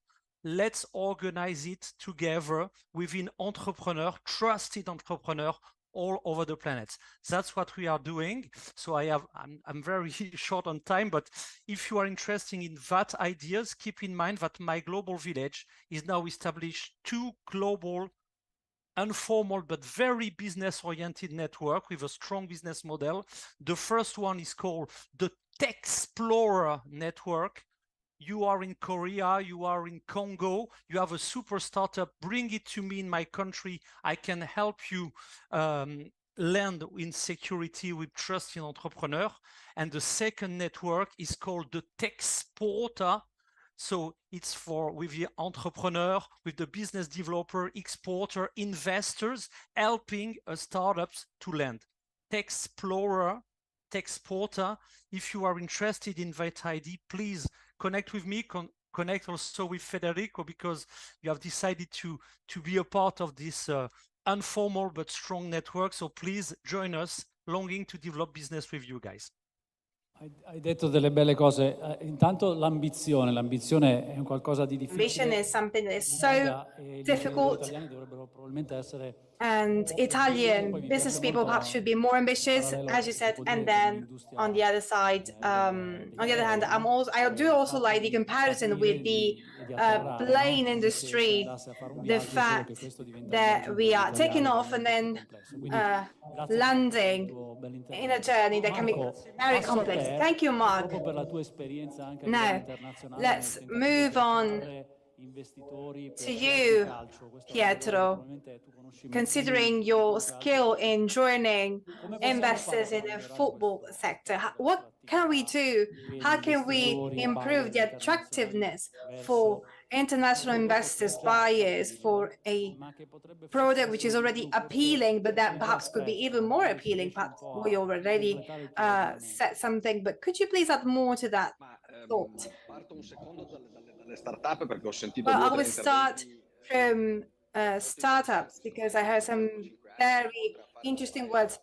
Over the last 5 years, aside from being an advisor for great investors buying sports assets in the professional field, I've also been supporting startups operating in the sports sector.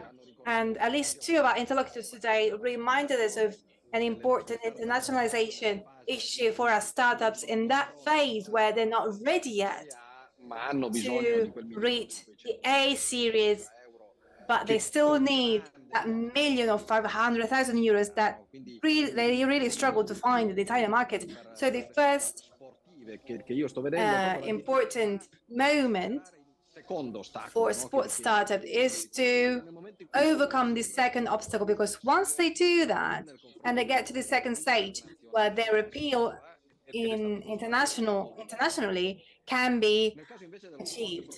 When it comes to the professional sports, there are 2 aspects that are not working, honestly, and they need to be improved, because for international investors, they generate a number of perplexity in the Italian, sometimes European system. But let's stay in Italy. First of all, we have decision and governance mechanisms that are extremely complicated, which are extremely slow, much slower than what they are used to. In Italy, for instance, the Football League is completely paralyzed.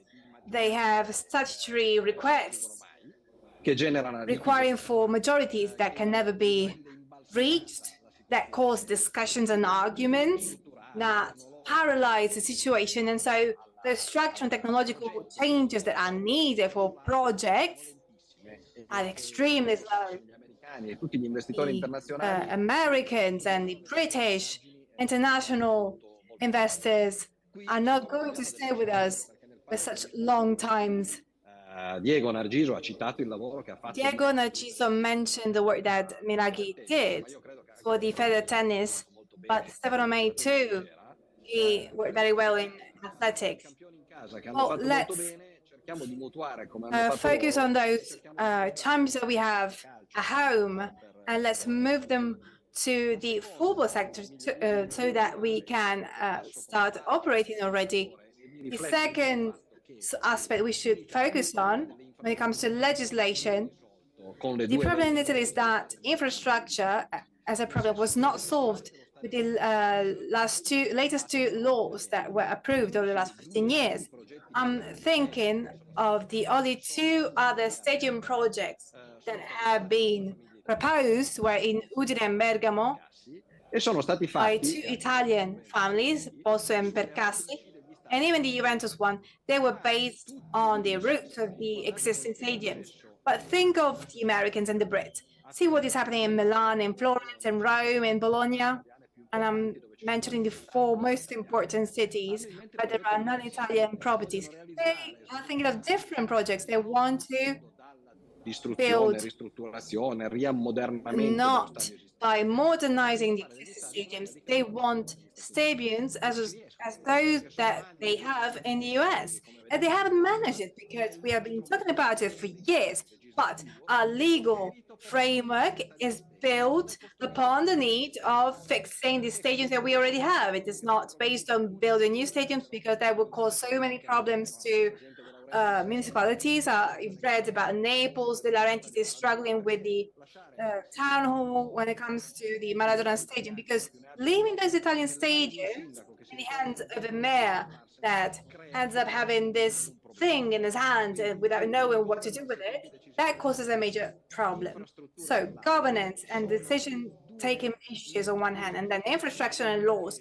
These are two mechanisms that, on a higher level than that of individual clubs, should improve, need to be worked on as fast as possible to ensure that Italian assets can become more attractive. Thank you, Marco, because as we were saying during this panel, we say things that they are. We need to help government bodies to create new strategies. So we want to highlight those aspects so that they be taken into account. Thank you for your honesty. Fabio would like to go back to you because Marco has helped us in this. And I'm just talking about internationalization, but also nationalization of technology. You know the sports market very well. It's not that easy, is it?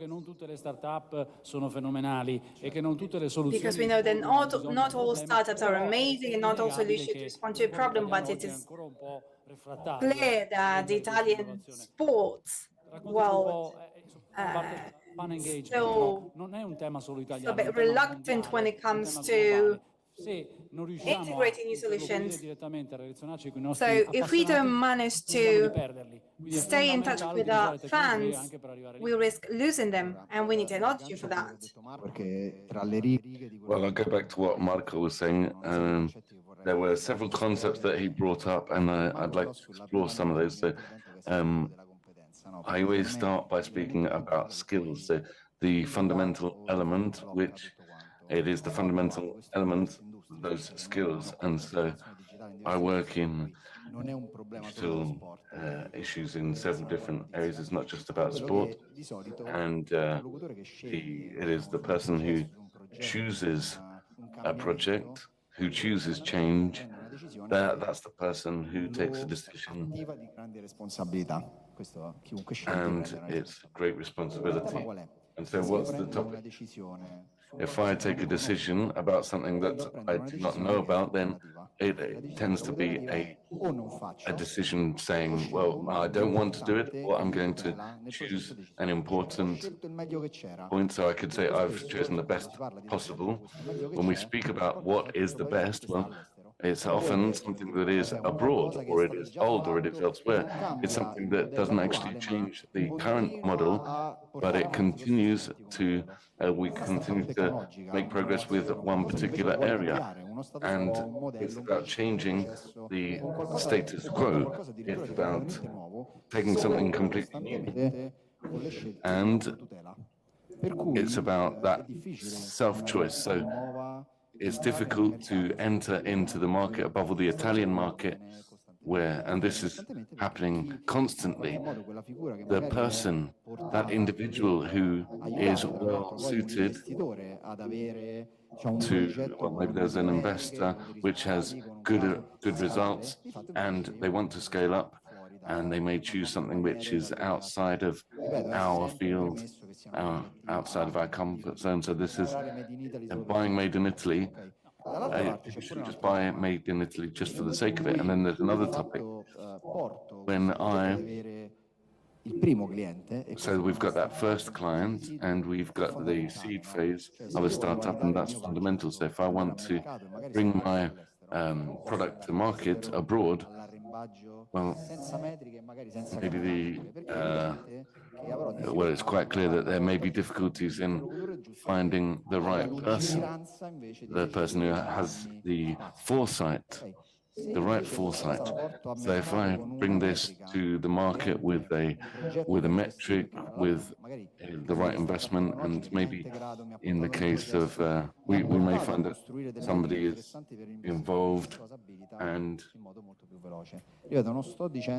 so I'm not saying here, well, allow me just to underscore that buying made in Italy should not be done just for the sake of it. We have the bad habit of buying something abroad when we actually have it in Italy. So we promote made in Italy a lot, but then when we have to go abroad, sometimes it's more difficult. We have to buy products which make us calmer, and so there is a lack of certainty.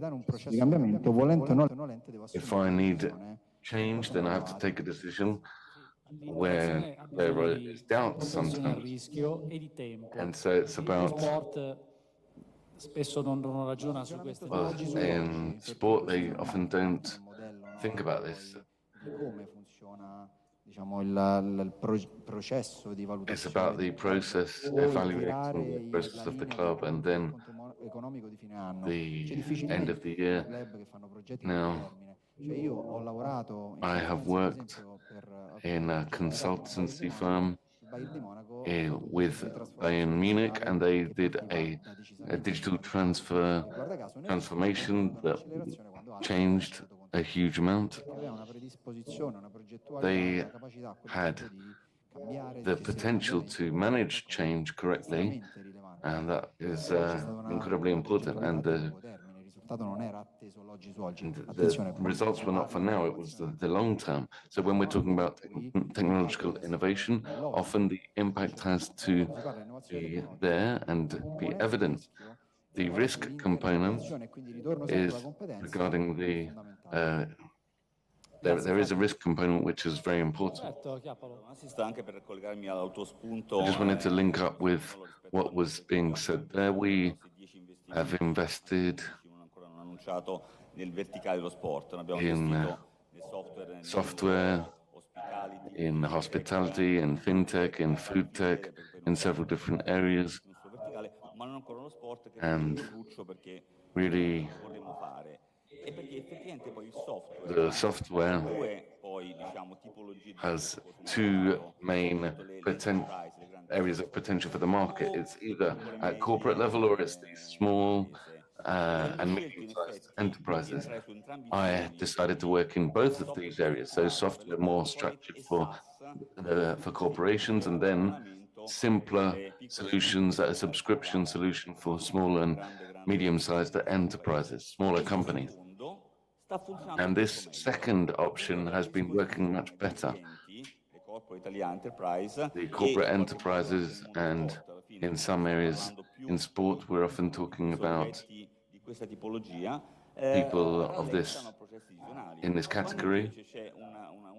And when you've got software, there's software for small hotels and for property managers of B&Bs, and they use the pricing of, they look at the automatic pricing, basing themselves on endogenous data, and this reaches out to thousands of customers, and then another, and then there may be another company that pays in a different way. They speak to the individual restaurants, the chains, and boom. And then in terms of fintech, there's maybe a bank and micro companies. There are other investments, other companies that need to speak with customers. And in Italy, we're seeing some difficulties. There's the corporate area, and indeed in terms of sport, well, we have seen, we need a certain number of companies, and we had the segment of, we had the amateur sector, and there was scale up in terms of what was taking place. And then when you have the first club or the first customer, and maybe there's a seed investor, and traction there is fundamental. And so indeed the country setup, these large investors, maybe what they need to do is to put out messages of this type. So it's all about the need to try to test innovative solutions and say, this is our objective. So each month we want to do a small test. And so it's innovation before reaching out to the higher levels. We need to take decisions and test out software before scaling it up. Now, in some startups, you want to invest, but you're not sure how to do it. So what Gianluca says is absolutely true. We have spoken a lot about professional clubs, but that's just the tip of the iceberg. There's the amateur world, and then there are all of those people that practice sports, so that do sports. So the market is very broad. We shouldn't just see it as being limited to elite organizations, and startups don't find solutions. Sometimes we should not forget that we're one of the most sedentary countries in the world, and therefore we need to find solutions. So we're coming to the end now.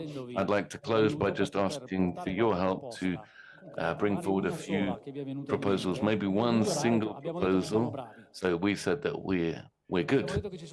We've said that there are many gaps that we need to close. We need both at government level and in terms of companies. So what can we do in concrete terms now? What can be done in practical terms? What can we do to come to the attention of our governments, to bring the right issues up, and we need concrete actions to achieve our objectives. So let's start with Marco. So going around clockwise. I mentioned two things before. So really it's about building new stadiums, and maybe not. It's about legislating correctly so that new stadiums can be made and not just to renovate old ones. And so there's the Football Federation, and I think that the government is indeed working, and they found a mechanism to provide, to speak about this and to improve the situation in football here. And there are two other things. One is very difficult, which is the European concept of relegation.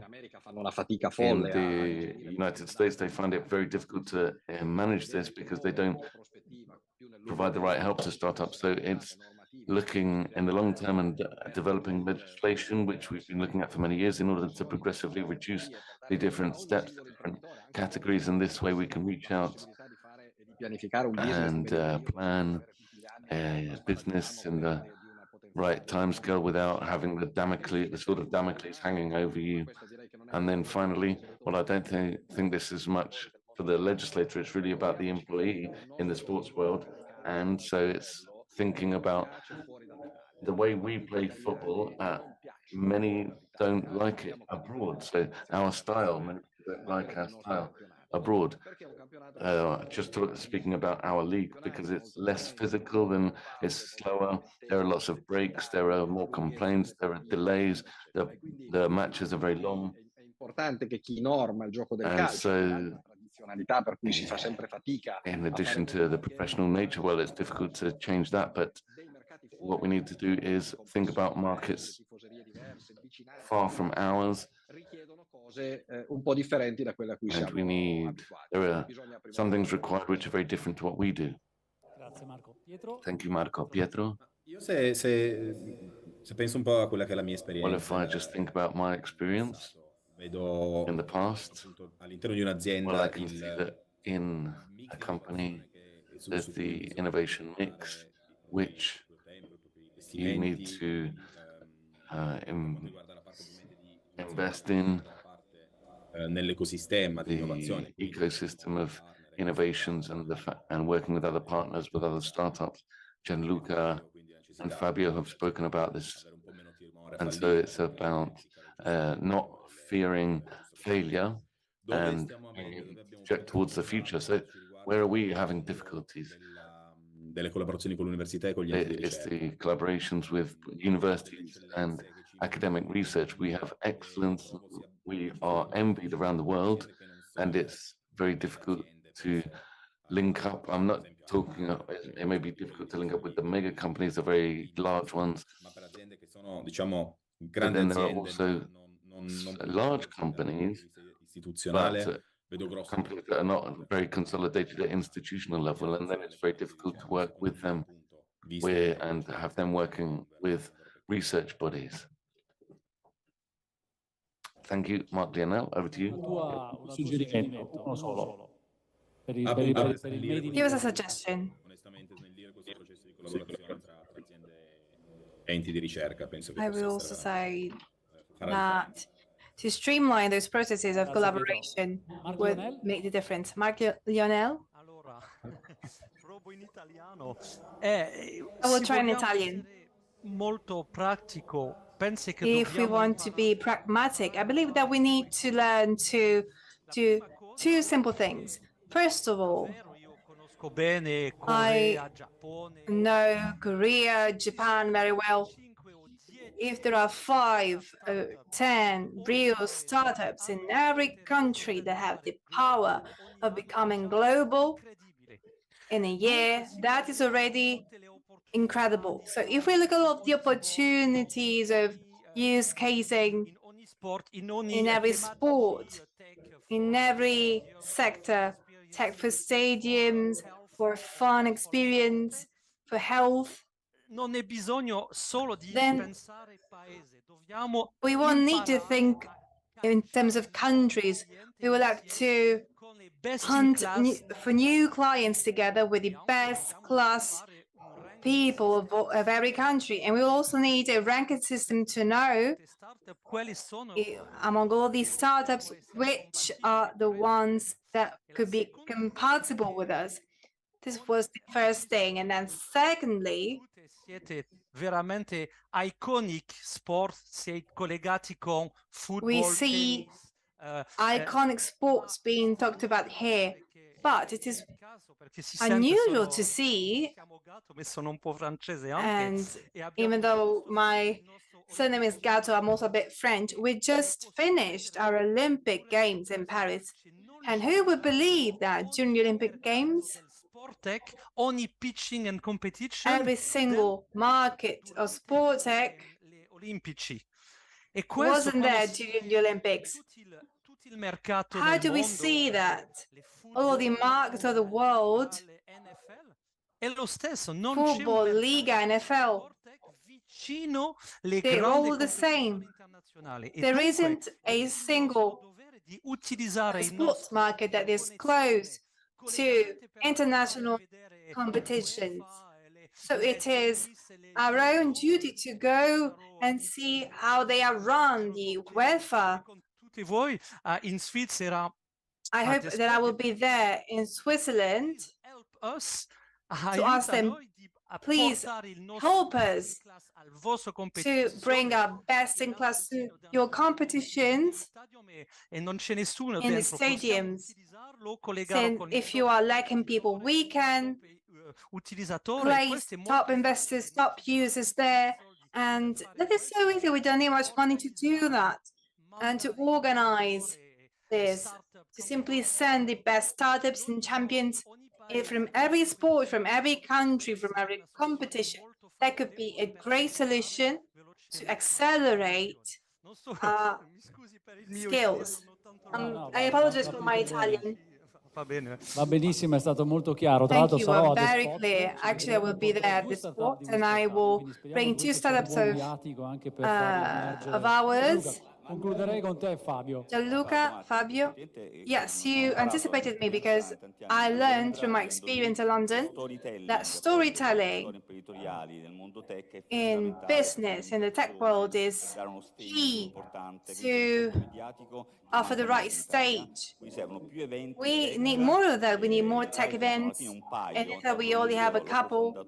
And one of them, I founded it, Tech in Motion in Milan, and it blends tech and sports stories. We have another next week in Turin. It's called Talent and Quick. We need more of them, but that was a very nice idea, the one of the Max proposed, that I would like to use as a support. In every Italian event, and I'm talking to the Nargiso, we have finest in Turin, other event in Italy, Super Tennis TV. We need a specific corner where the best tech startups are focusing on tennis, for instance, can be visible. They can talk about their products coming from abroad. People could see them, and the same could happen in athletics, in the Olympic Games. And the Olympic Games to be held in Rome, that never actually happened. We need to put them next to each other there where there are great audiences, where people in general can see and discover and support us. We need that. We need more events, more visibility, whenever possible, whenever we can say something, whenever we can have more interviews. Let's have young and older people. We have seen so many 40, 45-year-olds that leave a business to work with young initiatives. We need to give a voice to those initiatives, and this would be a knock-on effect on B2B and B2C sectors. I'm sure that this is feasible. We Sport Up è nato anche We Sport Up were also created the idea of developing new technologies for Milan Cortina 2026. So we are working on that. And as we will say, not all technologies are top-class technologies, but if we do not do any research and support, we cannot highlight those champions. And Fabio, we give the honor to conclude the panel. I completely agree with everything. It is hard to give you a specific conclusion. Okay, on technology, I'll go back to the fact that we are in a moment where technology is going so swiftly.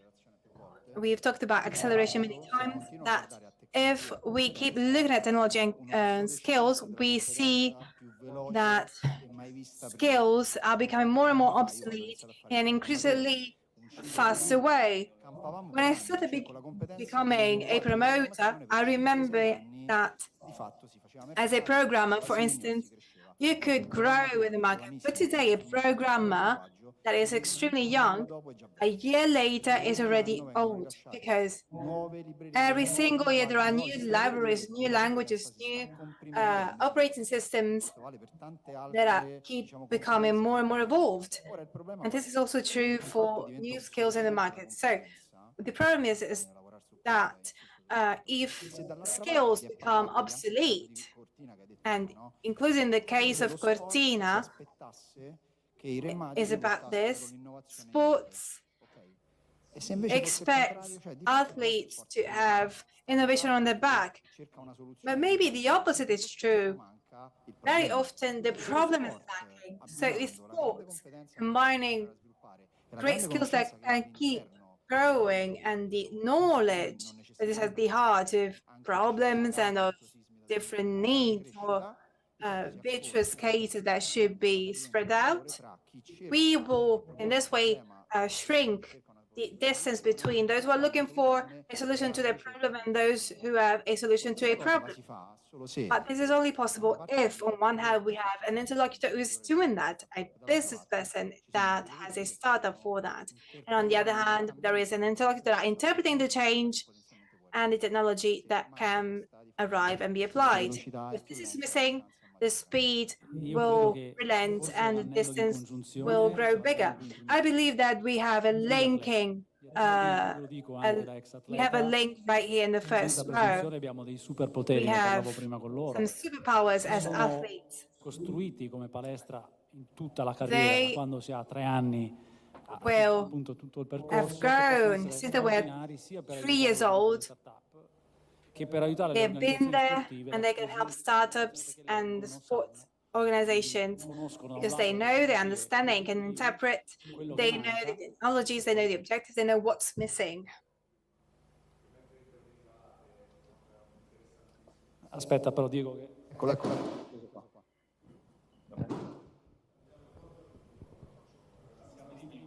Anche perché è quello che abbiamo fatto prima. Well, that's what we did before. We asked the athletes to give us some suggestions, and we heard many of them.